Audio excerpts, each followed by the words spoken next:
대만을 호시탐탐 노리고 있는 시진핑 중국 국가주석에게 더 시급한 건 군대 부패를 척결하는 것으로 보입니다. 대만 침공과 합병을 위해 군 현대화 작업을 진행 중인 시진핑에게 있어 부패한 군 상황은 큰 걸림돌이 될 수 있기 때문인데요. 썩은 곳을 도려내겠다는 시진핑은 수년째 군과 방위산업 고위층에 대한 반부패 숙청 작업을 강행하고 있습니다.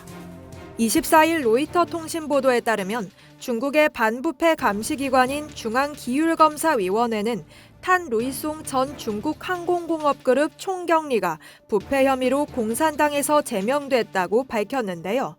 중기위는 탄 총경리가 사업 구조조정과 기술 프로젝트 계약 과정에서 이익을 제공한 대가로 향응과 성접대를 받아 검찰에 넘겨졌다며 이례적으로 상세한 혐의를 공개했습니다.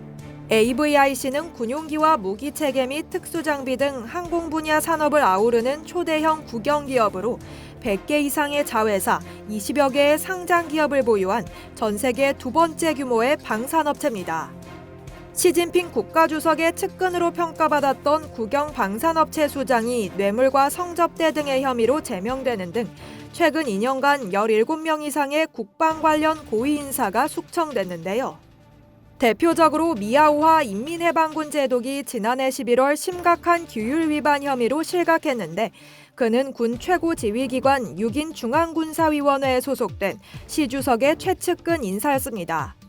또 중국의 전임 국방장관인 리상푸와 웨이펑허도 지난해 6월 공산당에서 제명됐는데 로이터는 군사장비 조달 과정에 부패와 관련이 있다고 보도한 바 있죠.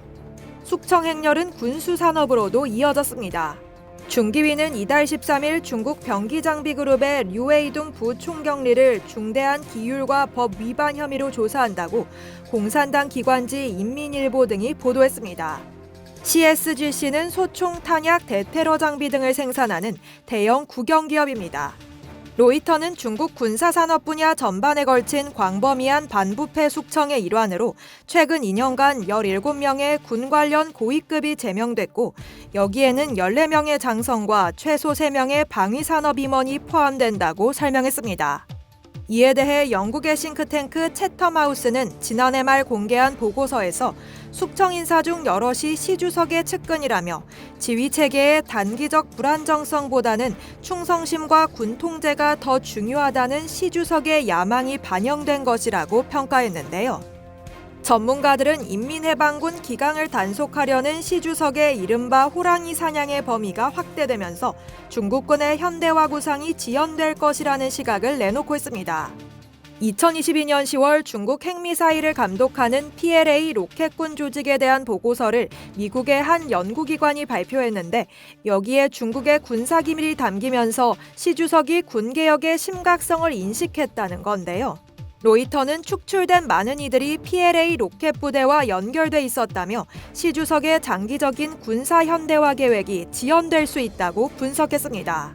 채텀하우스도 중국이 해외에서 실제로 어떤 전투 능력을 보유하고 있는지에 대한 시 주석의 평가도 영향을 미쳤다며 시 주석이 군 지휘 체계가 확립됐다고 확신할 때까지는 대만 관련 분쟁을 일으키려 할 가능성이 낮다고 분석했습니다. 이상 여의도튜브였습니다.